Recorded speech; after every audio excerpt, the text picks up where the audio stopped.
Do you agree with David Littleproud that this plan, if you're able to deliver it, will inherently reduce the amount of renewable energy that is provided and supplied in this country?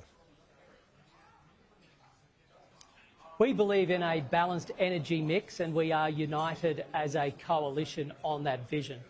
We've had a balanced mix in the past. Even today, you see renewables, gas and coal. Now, as we move to the future, we will continue to see renewables and gas. We don't support premature closure of baseload power stations, but as they do exit the grid, that's where zero emissions nuclear energy comes in. Therefore, we need a balance. So does that mean we still need renewables? Absolutely we do, and they'll play an important role.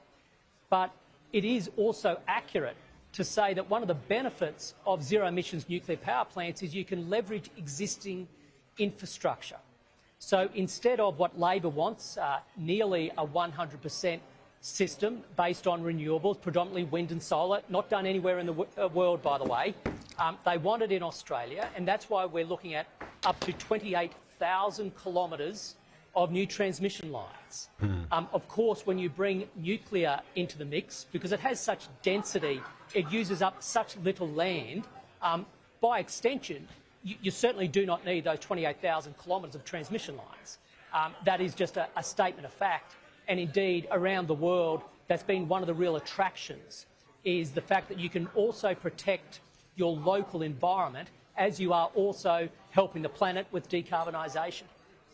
Can you give us a sense of how much energy is going to be supplied by the 7 reactors? We'll come out in due course when it comes to the broader energy mix. Especially, we are very focused on making sure that as we head towards 2050, yes, we need a zero emissions electricity grid, but we've got to make sure it provides cheap and consistent 24/7 power. Now, as part of that, there will be a portion of that mix which is zero emissions nuclear energy. We'll announce that in due course as we discuss what that broader energy mix is looking like. What we have said today is that there are 7 locations. There will be 2 establishment projects.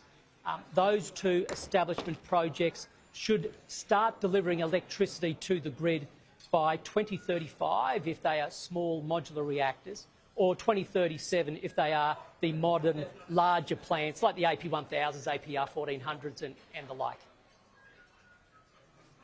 Now, you've got to convince the electorate, but you've got to convince some of your own colleagues like the LNP leader in Queensland, John Pesutto in Victoria, but David Crisafulli I'm referring to in Queensland as well, who these individuals who might end up being Liberal or LNP leaders of their states, they don't want a bar of this from you.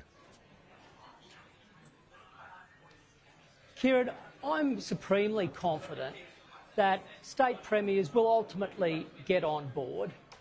We are doing this because it's in the national interest. We are doing this because we know the only way you can deliver cheaper, cleaner, consistent 24/7 power is the balanced mix, and that includes zero emissions nuclear.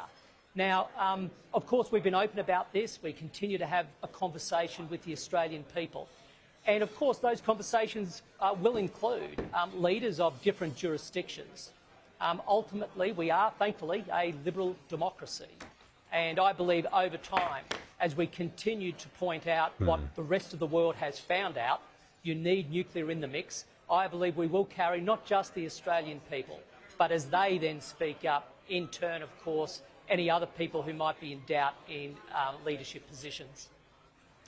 Just finally, I know you've got a busy day. I very much appreciate your time, but the element to this that I found really quite intriguing is that you're going to renationalise essentially these assets. When you joined the Liberal Party, did you think you would ever undertake a policy of this sort where you're essentially going to take state ownership back of those major energy assets?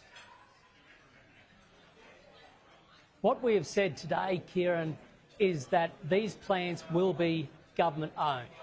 Now, as you might know, I know you do know, I've certainly done an enormous amount of work on this. I've studied how it works overseas.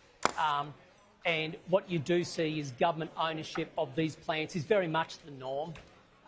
If you look at probably the most successful country in Europe on this front, it's the French. That's the case there. I often speak about Ontario in Canada. That's the case there. In our own region, the South Koreans have done a lot. That's the case there. There is a public good element to this. There is an important role for government. And if our focus is getting electricity prices down, then there are additional reasons why government ownership also helps in that regard. Right now, the government plays a role in owning Snowy, in owning Kurri gas. And so it's not unusual, it's not unprecedented. Even the last term of the coalition government, the announcements of the Kurri gas plant, that falls under the Snowy entity, which is a government business enterprise. So this isn't unprecedented, it's based on best practice globally, and it focuses squarely on how we get prices down. A huge day, though, not unprecedented in terms of some of it, but unprecedented in many other respects. Ted O'Brien, thank you for being with us today. I appreciate the time. Thanks very much, Kieran.